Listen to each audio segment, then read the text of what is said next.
Cops mistakenly arrest a black family on holiday, not knowing the father is a CIA agent. The superhero of his kids was brought to his knees in front of them. What happens next? Stay with us to find out, and don't forget to subscribe and hit like.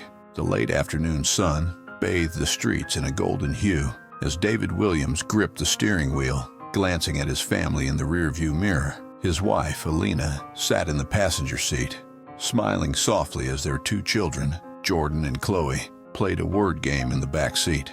It was the start of their much-needed vacation, a rare break from the hustle of everyday life. David had worked tirelessly for months, juggling his responsibilities as a government contractor. At least, that's what his family thought. He glanced at Alina, the woman who kept their world turning, a high school teacher with a heart of gold. Their children, Jordan, 12, and Chloe, 8, were bundles of excitement, talking non-stop about the beach trip they'd been dreaming about for weeks. Alina reached over and placed a hand on David's, her eyes meeting his. "You really needed this, David. We all did." He smiled and nodded. "Yeah, this is going to be good for all of us." Little did they know that this perfect holiday was about to take a terrifying turn. The family pulled into a gas station off the highway. The sky was still bright, and the air smelled of gasoline and fresh-cut grass. David stepped out to fill up the tank, while Alina took the kids inside the convenience store to grab some snacks. As he stood by the car, humming a tune under his breath, David noticed a police car slowly cruising by. The officers inside glanced in his direction, then parked not far away. He thought nothing of it. After all, this was a routine stop in a small town. He had seen cops around plenty of times, but something about the way they looked at him gave him a momentary chill. Inside the store, Alina and the kids laughed as they filled a basket with chips and sodas, oblivious to the tension building outside. When David walked toward the entrance to join them, two officers suddenly approached. Their faces were blank, but there was something in their eyes, suspicion. The older of the two, Officer Reynolds, stepped forward and spoke. "Sir, we need to ask you some questions." David looked at him, his calm demeanor intact, though a flicker of unease crept into his chest. "Is there a problem, officer?" "There was a report of a robbery nearby, and you fit the description," Reynolds said, his hand hovering near his gun. David furrowed his brow. "I don't know what you're talking about. I'm here with my family, just stopping for gas." Alina and the kids stepped out of the store at that moment, their laughter fading as they saw the police surrounding David. Alina's eyes widened, and she hurried over, pulling Chloe close to her, while Jordan stared in confusion. "What's happening, David?" Alina asked, her voice shaking slightly. "Just a misunderstanding," David reassured her, though inside a familiar anger began to burn. He had seen this kind of profiling before, but never in front of his children. The younger officer, Wilkins, spoke up. "Sir, we need you to put your hands on the car, now." David froze, the weight of the situation crashing down on him. He could feel Alina's eyes on him, see his children's confusion turning into fear. He remained calm, though every instinct screamed for him to push back, to resist. But he knew better. This could escalate fast. "What are you doing?" Alina's voice rose in panic. "He didn't do anything." "I'm asking you to stay calm, ma'am," Reynolds said coldly. "We're just doing our job." David turned to his wife, his voice low but firm. "Alina, it's going to be okay. Just take the kids and stand back." He didn't want them near this, not his family.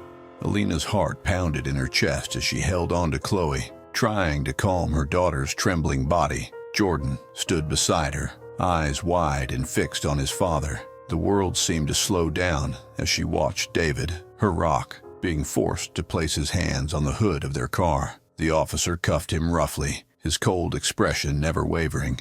David's mind raced, but his face remained calm. He knew that resisting would only make things worse. He had to keep control, for Alina, for his children, but inside he was furious. "Sir, I'm not the man you're looking for," David said evenly, trying to maintain his composure. "This is a mistake." Wilkins glanced at Reynolds, uncertainty flashing across his face, but Reynolds was unbothered, convinced of their judgment. "Stay quiet. We'll sort this out back at the station." At that moment, something broke inside of Alina. "You can't do this," she shouted, stepping forward. He's done nothing wrong. Let him go."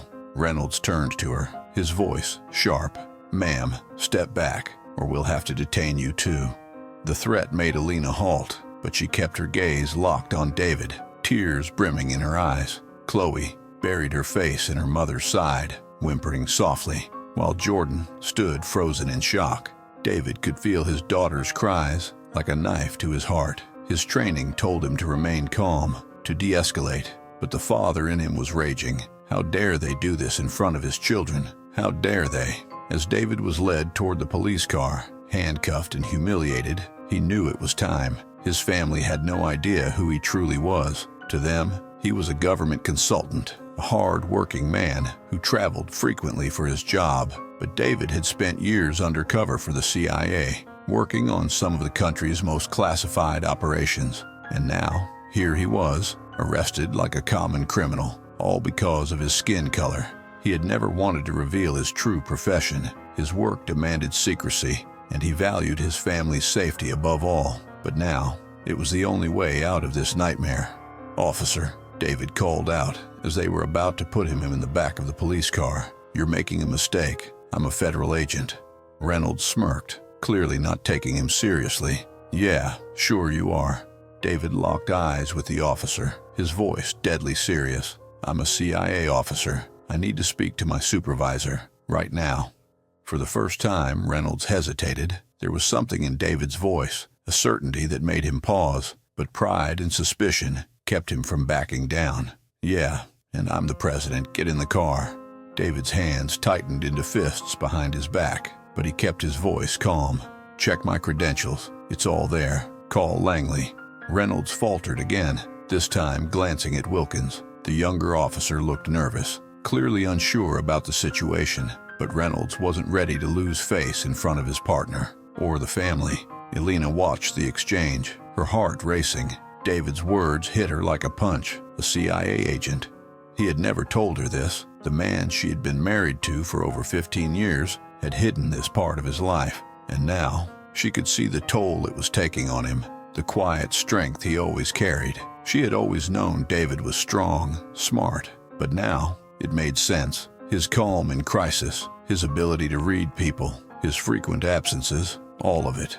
Wilkins, sensing the tension and perhaps his own fear, pulled Reynolds aside. "What if he's telling the truth? Maybe we should check." Reynolds' pride flared up. He didn't want to admit he could be wrong, especially not in front of a suspect, but something about the man's calm demeanor was unsettling. Finally, with a grunt of annoyance, he grabbed the radio. "Dispatch, I need a check on a possible CIA credential. Name, David Williams. We might need to contact Langley." There was a pause on the other end of the radio, and then the voice responded, "Copy that, officer. Checking now." The seconds felt like hours as David stood by the car, the weight of his family's eyes on him. Alina's shock was palpable, but so was her growing anger, not just at the cops, but at the man she had trusted for so long, who had kept such a huge secret from her. Jordan watched his father in awe, his confusion slowly turning into admiration.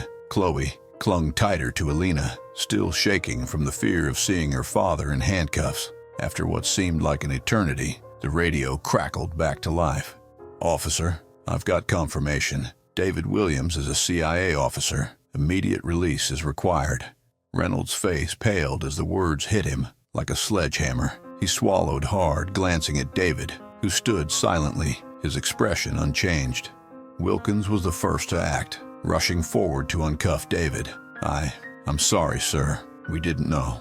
David rubbed his wrists, locking eyes with Reynolds, who stood frozen in place, his face flushed with embarrassment and guilt. David didn't say a word. He didn't need to. His calm gaze was enough. Back in the hotel room later that night, the family sat in silence. The room was filled with unspoken tension. David had called his CIA supervisor, explaining the situation. The agency was handling the police officers, but that didn't erase the scars left on his family. Alina sat it on the edge of the bed, her hands folded tightly in her lap. Jordan was quiet, sitting next to his sister, who was curled up beside him. David paced near the window, lost in thought. Finally, Alina broke the silence.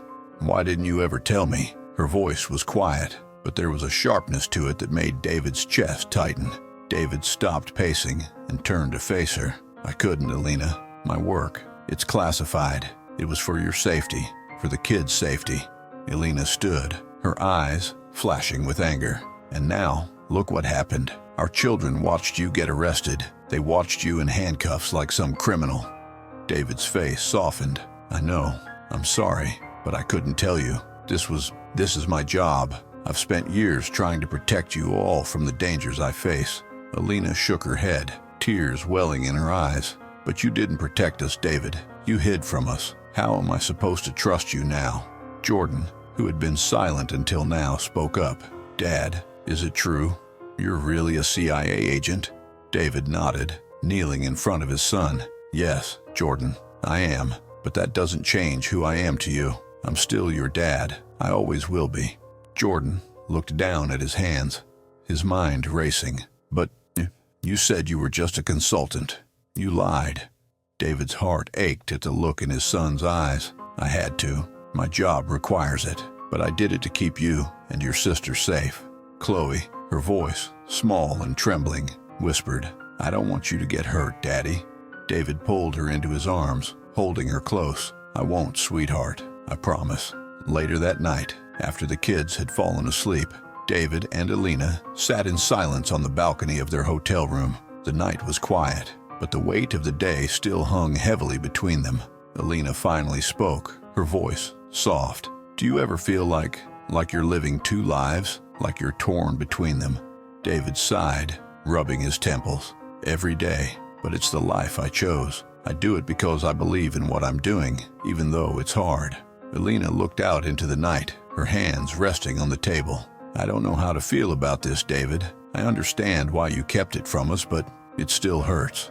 David reached across the table, taking her hand. "I know, and I'm sorry. I didn't want you or the kids to ever have to see something like that." Alina's voice was thick with emotion.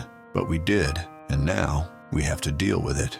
They sat in silence for a while, the weight of the day pressing down on them, but there was a quiet understanding between them now, a sense that they would move forward, even if it was difficult. The next morning, as the family prepared to leave the hotel and continue their trip, there was a sense of tension still lingering, but also a sense of resilience. They had faced a nightmare together, and though it had shaken them, it hadn't broken them. As they packed up the car, David noticed the way Alina held herself, a quiet strength in her movements. He could see the anger in her eyes, but also the love. Jordan and Chloe were quieter than usual, but David could see them watching him differently now, a mixture of confusion, admiration, and perhaps a bit of fear. Before they got in the car, David knelt down beside his children. "I'm sorry you had to go through that. I never wanted you to see something like that." Jordan looked at him, his voice small but determined. "It's okay, Dad. I know you were just trying to protect us." Chloe nodded, her little hand gripping his tightly. "We love you, Daddy." David smiled, pulling them both into a hug. "I love you too, and I'm going to make sure you're always safe. That's a promise." As they drove away from the hotel, the family was quiet, but there was a sense of unity, a sense that they had been through something together that would change them, but not break them. David glanced in the rearview mirror, his eyes catching Alina's. She gave him a small, tired smile. They had a long way to go, but they would face it together. Back at home, a few weeks after their vacation, David sat in his office, reflecting on the events that had unfolded. He had filed a formal complaint against the officers who had arrested him, but it wasn't about revenge. It was about making sure his children understood that they could stand up against injustice, even when the system was flawed. He knew that what had happened to him wasn't an isolated incident. It was part of a larger issue that black men and women faced every day. But he also knew that his family had come through it stronger, more united, and more aware of the realities they faced. As David sat with his family later that night, he reflected on what had happened. It wasn't just about the mistaken arrest or his role as a CIA agent. It was about the reality that his skin color could still define how others saw him, regardless of his status. This incident reminded him that no matter how much success or power someone achieves, they are never exempt from prejudice and injustice. But there was another, more powerful lesson he wanted his children to take away from this day. He knelt beside them, and said, "What happened today was wrong, and it hurts, but you can't let it define you. When the world tries to bring you down, when it refuses to see your worth, you must stand taller. You are more than how others see you. You have to stand up for yourself and others in the face of injustice. Never be silent, but do it with dignity and strength. That's how we change the world, by being the best versions of ourselves, even when the world isn't kind to us." David's words resonated deeply, not just with his children, but with himself. The real strength in life isn't in what others think of you. It's in how you rise above the challenges and injustices you face. And most importantly, it's the love, unity, and support of family that will carry you through any storm.